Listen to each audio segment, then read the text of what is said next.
Olá, seja muito bem-vindo ao Café com Bíblia, o devocional diário da Primeira IPI de Santos. É muito bom ter você por aqui.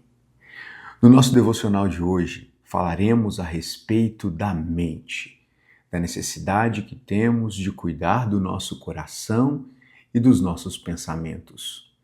Nós estamos refletindo no Sermão do Monte e nessa altura do seu sermão, Jesus vai falar a respeito do adultério. E ele diz assim, Mateus capítulo 5, a partir do verso 27. Ouvistes o que foi dito? Não adulterarás. Eu, porém, vos digo, qualquer que olhar para uma mulher com intenção impura no coração, já adulterou com ela. Se o teu olho direito te faz tropeçar, arranca-o e lança fora de ti, pois convém que perca um dos seus membros e não seja todo o teu corpo lançado no inferno. Se a tua mão direita te faz tropeçar, corta e lança de ti, pois convém que perca um dos teus membros e não vá todo o corpo para o inferno. É muito interessante a abordagem que Jesus traz a respeito do adultério. Via de regra, o adultério é visto, percebido, não apenas naquela sociedade, mas até mesmo nos nossos dias, como sendo um ato exterior. E é verdade. O problema é que, segundo Jesus, não é apenas isso. Nesse sentido, Jesus traz uma interpretação da lei que é ainda mais profunda, que precede as nossas atitudes. Se por um lado, para o ser humano é impossível julgar as motivações do coração alheio, por outro, Deus ele não tem apenas o poder de fazer isso, mas ele faz isso. Deus não está interessado apenas naquilo que nós exteriormente fazemos, mas também nas nossas motivações. Para Deus, as nossas motivações, o nosso coração importa. Certa vez, o autor de As Crônicas de Nárnia, C.S. Lewis, ele disse algo interessante. Nenhum homem sabe o quanto é mal, até desejar e se esforçar para ser bom. C.S. Lewis diz essa frase num contexto onde nós não temos ideia do quanto mal nós somos, até quando nós nos esforçamos para sermos bons. O desejo e a prática não são coisas idênticas, mas em termos espirituais elas são equivalentes. E é exatamente por isso que Jesus coloca aqui o olhar lascivo como algo que está em pé de igualdade com o adultério físico. E é por isso que nós somos chamados pela palavra de Deus a investigar o nosso coração, para que possamos fugir não apenas do mal, mas da aparência do mal.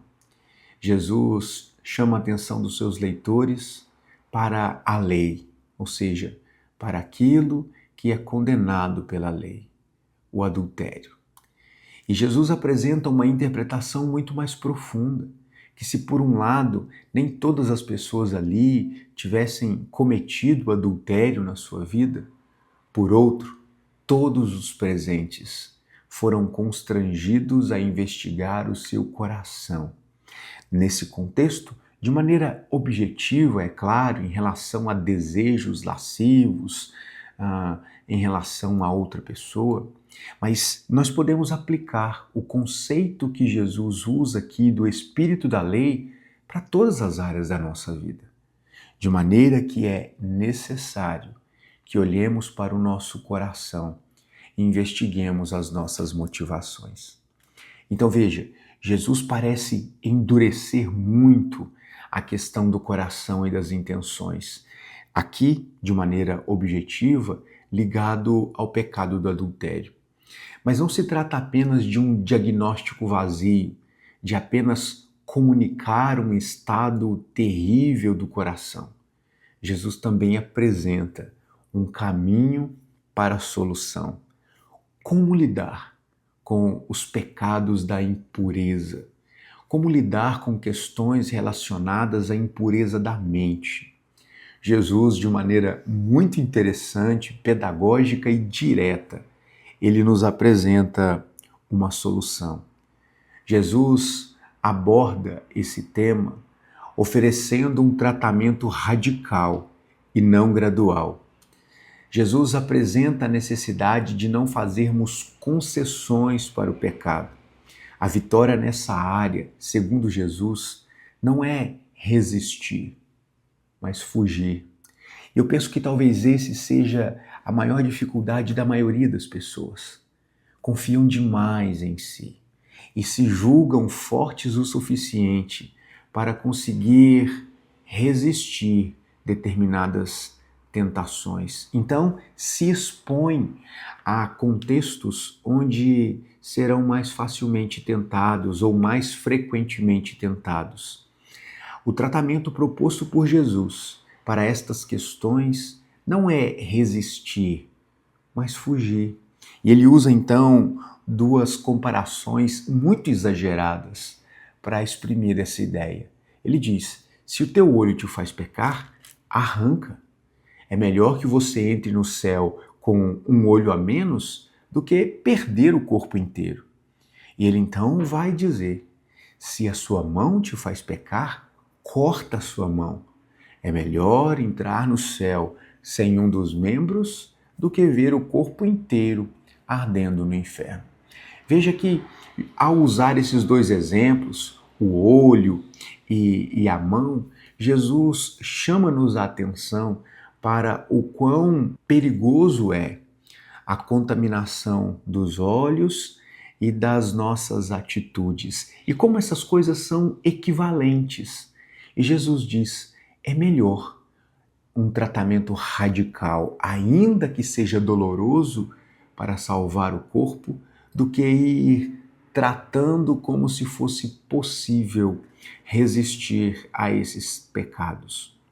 Então veja, o conselho de Jesus para os seus ouvintes e, por conseguinte, para todos nós, é fugirmos da aparência do mal. Nós não podemos confiar no nosso coração. Se você tem lidado com questões relacionadas à pureza dos pensamentos, se você tem lidado com questões ligadas a pecados como lascívia, prostituição, como o próprio adultério, esse é um chamado da palavra de Deus para você. Primeiro, se arrependa. Depois, fuja daquilo que te faz pecar, seja de maneira exterior e física, seja por meio dos seus pensamentos. R.C. Sproul, saudoso R.C. Sproul, ele disse que um problema radical exige uma solução radical. Ele, para explicar isso, num de seus comentários, ele cita uma lenda grega, onde Ulisses, enquanto voltava da cidade de Troia para sua casa, ele pediu que o seu corpo fosse amarrado ao navio, para que ele não atendesse ao canto das sereias. Veja, esse é um mito grego que aponta para o fato de que nem mesmo os mais fortes conseguem resistir tentações que lhes são atraentes. Então, o que esse dito popular grego, esse mito, nos ensina é que nós não podemos confiar demais num coração dividido como o nosso. Portanto, se você tem lidado com essas questões, primeiro, reconheça, confesse o seu pecado e abandone-o. Entregue tudo isso aos pés da cruz e creia que há perdão para os nossos pecados. Em segundo lugar, fuja de tudo aquilo que pode te colocar numa situação difícil. Ou seja, de tudo aquilo que pode testar a sua resistência, porque nós não podemos confiar em nós mesmos. Lembre-se de que o único pecado para o qual não existe perdão é a blasfêmia contra o Espírito Santo.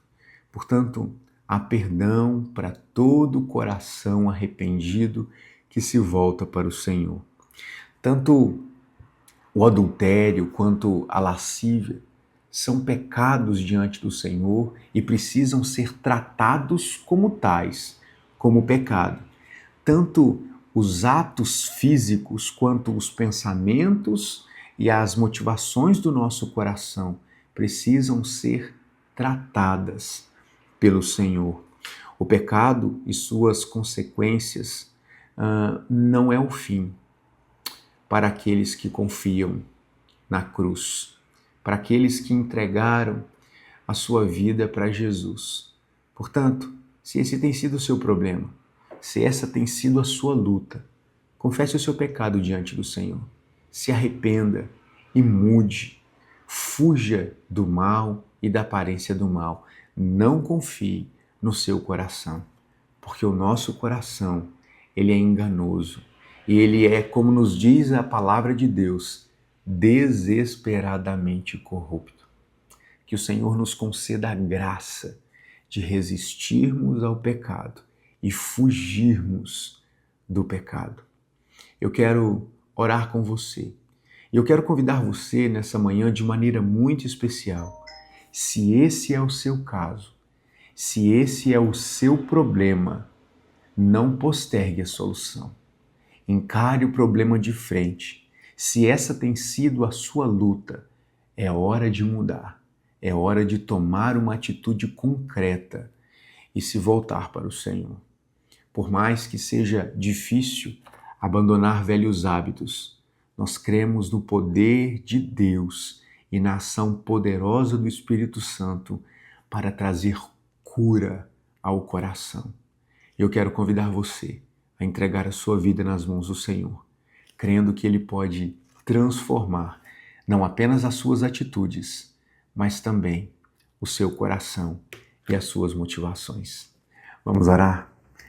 Querido Deus, nessa manhã nós queremos, diante do Senhor, ó Deus, abrir o nosso coração, reconhecendo, ó Deus, que somos maus, que carecemos, ó Deus, da Tua graça, da Tua misericórdia sobre as nossas vidas.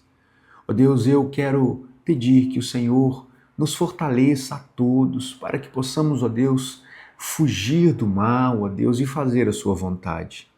Ó Deus, coloco diante do Senhor a vida daqueles que nesse momento, ó Deus, têm confessado o seu pecado diante de Ti. Ó Deus, eu peço que o Senhor possa revesti-los, ó Deus, com Teu Espírito. Que o Senhor, ó Deus, fortaleça-lhes o coração, a mente, para que consigam, ó Deus, mudar as suas atitudes. Deus, em nome de Jesus, que o Senhor, ó Deus, perdoe o pecado de cada um de nós. Que o Senhor, ó Deus, nos fortaleça e nos faça, ó Deus, a cada dia mais responder com fé a Sua palavra, crendo, ó Deus, que para situações complexas exige um posicionamento firme e que o Senhor, ó Deus, ajude a cada um dos meus irmãos que nessa oportunidade, ó Deus, colocam aos pés da cruz os seus pecados, os seus desvios morais, ainda, Deus, que interiores. Que o Senhor, ó Deus, traga cura, perdão e mudança de vida.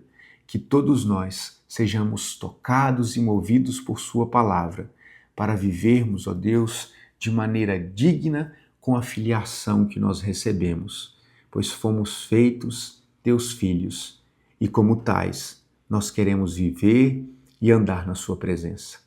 Esse é o nosso desejo e a nossa oração, em nome de Jesus. Amém. Eu espero que Deus abençoe a sua vida e que Deus te conceda vitória na luta contra as tentações, na luta contra os pecados da mente. Que Deus te abençoe. Um forte abraço, que você tenha um ótimo dia e, é claro, como sempre, um ótimo café com Bíblia. Tchau!